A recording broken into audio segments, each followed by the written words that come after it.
नमस्कार साथियों, my self Aditya Trivedi, assistant professor at government college. आज हम इस वीडियो में बात करने वाले हैं नेट के एग्ज़ाम को क्रैक कैसे किया जाए। बहुत सारे ऐसे एस्पिरेंट, बहुत सारे ऐसे बच्चे हैं जो मुझसे मिलने आते हैं या फिर फ़ोन पर भी बात करते हैं, तो उनका यही कहना होता है कि सर हमने सिलेबस तो कंप्लीट कर लिया है, लेकिन हम एग्ज़ाम को अच्छे से दे नहीं पाते हैं। तो मैं आपको कुछ ऐसे की पॉइंट बताने वाला हूँ जो आपके लिए बहुत ही हेल्पफुल रहने वाले हैं। जैसे कि हम सभी को पता है, अगर हम नेट पेपर 1 की बात करें तो उसके अंदर 10 यूनिट में हर यूनिट से 5 क्वेश्चन आने हैं। लेकिन मेक श्योर जब आप पेपर दोगे तो ये ध्यान रखिएगा, साइकोलॉजी बना लीजिएगा कि ज़रूरी नहीं है कि जो क्वेश्चन की फ्रेमिंग हो वो कंटिन्यूटी में हो। यानी कि पहला क्वेश्चन टीचिंग एप्टीट्यूड का, दूसरा रिसर्च एप्टीट्यूड का या फिर हायर एजुकेशन का इसी फॉर्म में आने वाले हैं।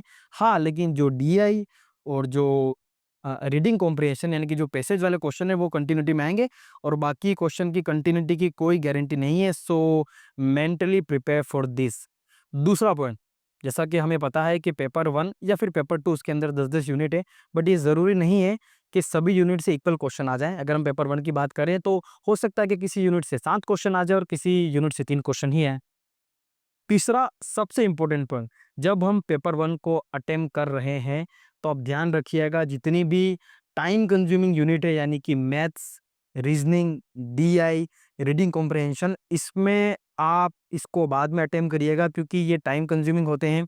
जो थ्योरी वाला पोर्शन है यानी कि teaching aptitude, research aptitude, people development environment या फिर हायर एजुकेशन, इसको पहले अटेम्प्ट करिएगा और कोशिश करिएगा कि इसको आप कम टाइम में अटेम्प्ट कर लिए ताकि इन जो टेक्निकल टर्म्स हैं, उसमें आपको ज़्यादा टाइम मिल जाए। यानी कि जो reading comprehension, logical reasoning, maths, DI जो टाइम कंज्यूमिंग है, उसके लिए आपको बाद में ज़्यादा टाइम मिले। अगर आपने पहले इनको अटेम्प्ट कर लिया और उसमें ज़्यादा टाइम लग गया, तो कहीं न कहीं एक साइकोलॉजिकल डर बैठ जाएगा और जिस वजह से हम आगे के क्वेश्चन भी गलत कर लेंगे।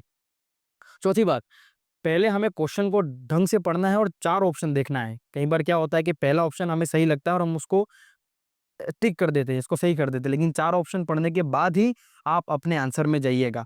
उसके अलावा एक सबसे इम्पोर्टेंट बात, जब हम नेट का पेपर देखते हैं तो ऑप्शन सिंपल वे में नहीं आते हैं। हम सबको पता है कि ऑप्शन इस तरह से आते हैं एबीसी, बीसीए, एबीडी, है ना? तो उस वजह से मेंटली प्रिपेयर होकर जाइए कि ऑप्शन मैक्सिमम क्वेश्चन में वैसे ही आने वाले हैं। बाकी तो आप सभी को एग्ज़ाम के लिए बहुत-बहुत शुभकामनाएँ। तब तक के लिए जय हिंद, जय भारत।